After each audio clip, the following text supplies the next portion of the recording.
నా పూర్ణ మనసుతో ఆరాధింతును, నా పూర్ణ బలముతో సేవించెదను, నిన్ను పూర్ణ మనసుతో ఆరాధింతును, నా పూర్ణ బలముతో సేవించెదను.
ఆశీర్వాదాలకు కారణభూతుడా ప్రేమానమును కలిగిన తండ్రి, ఎంత సమూహం ప్రార్థన చేస్తున్నాము తండ్రి.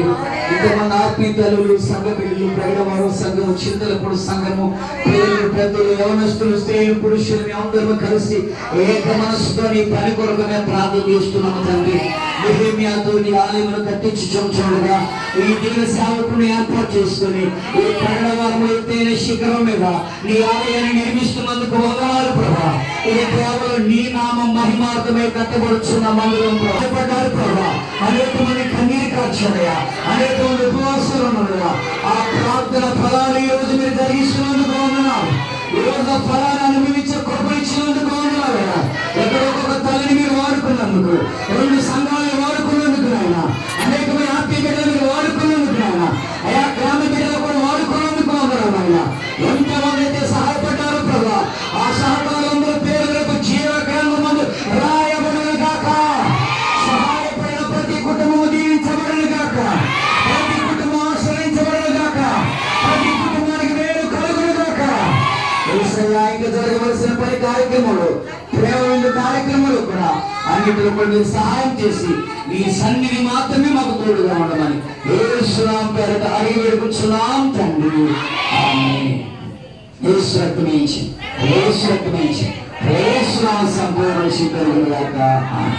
యేసు క్రీస్తు మహారాజుకే, రాజుకే, ప్రభువుకే, రాజు మెస్సయ్యకే హల్లెలూయా, హల్లెలూయా, హల్లెలూయా. కృప కలుగును గాక, కృప కలుగును గాక, కృప కలుగును గాక, కృప వెంబడి కృప కలుగును గాక. అందరికీ వందనాలమ్మా. ప్రార్థించి అందరిని దేవుడు దీవించిన గాక.